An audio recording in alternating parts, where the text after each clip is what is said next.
खोया रहता है। कई लोग मोबाइल में इतने डूबे रहते हैं, उन्हें होश ही नहीं रहता कि बाहर की दुनिया में हो क्या रहा है, मेरे आसपास क्या हो रहा है। किसी चीज का उपयोग करने में और किसी चीज की आदत लगा देने में बहुत अंतर होता है, और यही विवेक आपको जिंदगी में रखना है। मोबाइल फोन का आविष्कार इसलिए हुआ था कि आपका समय बच सके, लेकिन अगर आप अपना सारा समय ही मोबाइल में लगा दोगे तो जिंदगी के जरूरी काम आप कब करोगे। और ये बात सिर्फ मोबाइल की नहीं है, आदत चाहे कोई भी हो, चाहे आप किसी इंसान की आदत लगा लो, अगर वो इंसान आपसे दूर हो जाएगा तो भी आप हमेशा दुखी रहोगे।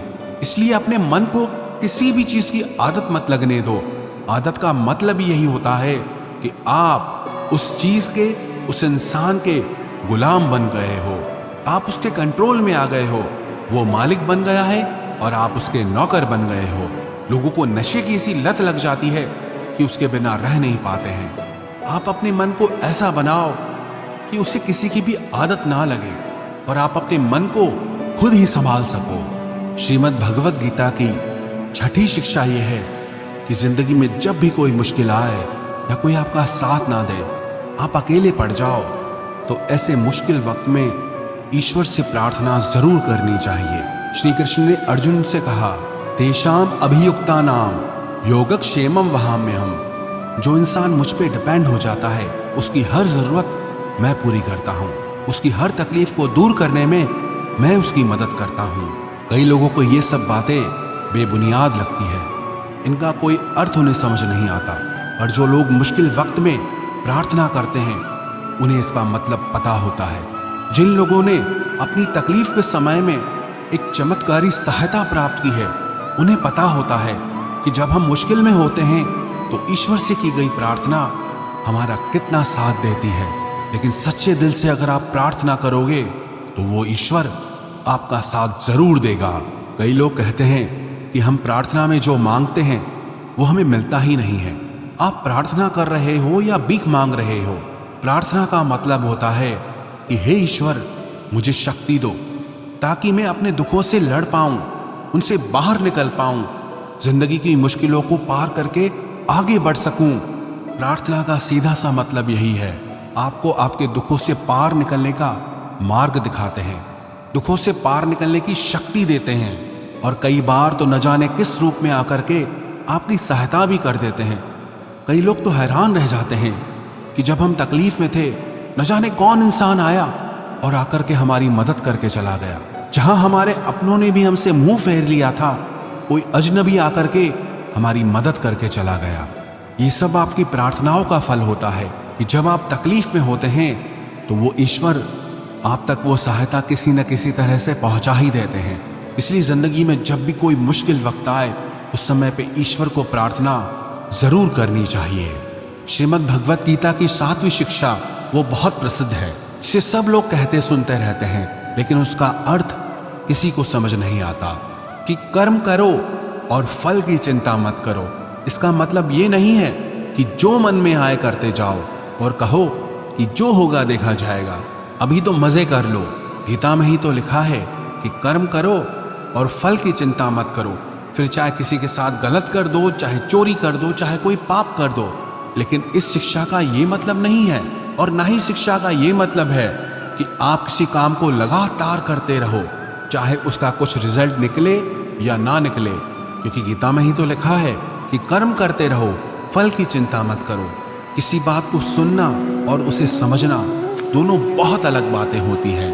कर्म करो और फल की चिंता मत करो, इसका अर्थ यह है कि अगर आप किसी के लिए कुछ करते हैं तो बदले में उससे कोई उम्मीद मत रखो, क्योंकि जब आप किसी से उम्मीद लगा लेते हैं कि मैंने इसके लिए इतना किया है तो ये भी मेरे लिए करेगा या मेरे मुश्किल वक्त में काम आएगा, लेकिन आपकी मुश्किल वक्त में वो इंसान आपकी उम्मीद तोड़ देता है। ये दुनिया बहुत अजीब है, आप किसी के लिए कुछ भी कर लो, लेकिन आजकल के लोग किसी के एहसान को बहुत जल्दी भूल जाते हैं। वास्तविकता में आप जैसा लोगों को समझते हो, लोग वैसे होते नहीं हैं। आप अगर किसी की मदद करते हो या उसका साथ देते हो तो आजकल के ज़माने में किसी से भी ये उम्मीद मत रखना कि वो भी आपका साथ देगा। इसीलिए गीता में ये उपदेश दिया गया है कि कर्मण्येवाधिकारस्ते मां फलेषु कदाचन, कि आपका अधिकार सिर्फ कर्म करने का है, उसके फल पे आपका अधिकार नहीं। जो आपने किया उसका बदले में क्या रिजल्ट आएगा आप उससे कंट्रोल नहीं कर सकते। इसका यही मतलब है, जब आप किसी काम को करते हो और इंतजार करने लग जाते हो कि मैंने इतना किया, अभी तक कोई रिजल्ट ही नहीं आ रहा है, लेकिन बदले में कुछ हो ही नहीं रहा है, तो अगर आप कुछ अच्छे कर्म करते हो तो चिंता मत करो कि अभी तक हुआ क्यों नहीं है, कब मेरे दिन बदलेंगे, कब मेरी जिंदगी बदलेगी। अगर इस चिंता में आप डूब जाओगे तो आपके कर्म का कोई अर्थ ही नहीं रह जाता है। लेकिन अगर आप अच्छे कर्म करते रहोगे तो उसका अच्छा फल आपको एक दिन जरूर मिलेगा। और कोई अगर बुरा कर्म करता है तो उसका फल भी आज नहीं तो कल उसे जरूर मिलेगा। श्रीमद् भगवत गीता का 8वां उपदेश यह है कि नेगेटिव लोगों की बातों पे कभी रिस्पॉन्ड नहीं करना चाहिए। जो लोग हमेशा नेगेटिव ही बोलते हैं, नेगेटिव ही सोचते हैं, ऐसे लोगों के साथ कभी बहस नहीं करनी चाहिए। जब आप नेगेटिव लोगों के साथ बहस में उलझ जाते हैं तो वो आपकी पॉजिटिव एनर्जी खींच लेते हैं और अपनी नेगेटिव एनर्जी आपको दे जाते हैं। आप महसूस करना, किसी भी नेगेटिव इंसान से बहस करने के बाद आपका मन भारी हो जाएगा। आप खुद को दुखी और परेशान महसूस करेंगे क्योंकि आपकी पॉजिटिव एनर्जी वो लेके चला गया और अपनी नेगेटिव एनर्जी वो आपको देकर चला गया। तो जो इंसान हमेशा सबके लिए बुरा ही बोलता है, हमेशा सबके लिए बुरा ही सोचता है, ऐसे लोगों को पागल समझकर उन्हें छोड़ देना चाहिए। ऐसे लोगों से बहस करके आपको सिर्फ तकलीफ ही मिलेगी और कुछ नहीं मिलेगा। श्रीमद् भगवत गीता का 9वां उपदेश है कि जिंदगी में कभी किसी के भरोसे मत बैठे रहना कि ये मेरे काम आएगा, ये बुरे वक्त में मेरा साथ देगा, ये मुश्किल समय में मुझे संभाल लेगा। जो लोग किसी के आसरे बैठे रहते हैं ना, वो मुश्किल समय में हमेशा अकेले हो जाते हैं। इस दुनिया में कोई किसी का सगा नहीं है। हम रोज लोगों की कहानियां सुनते हैं कि अपने ही अपनों को चोट पहुंचा रहे हैं, मुश्किल वक्त में अपने ही अपनों को छोड़ के चले जा रहे हैं। तो भी अगर आपकी आंखें नहीं खुलती, आपको समझ नहीं आता, तो आप भी उसी दुख के रास्ते पे जा रहे हैं जहां सारी दुनिया जा रही है।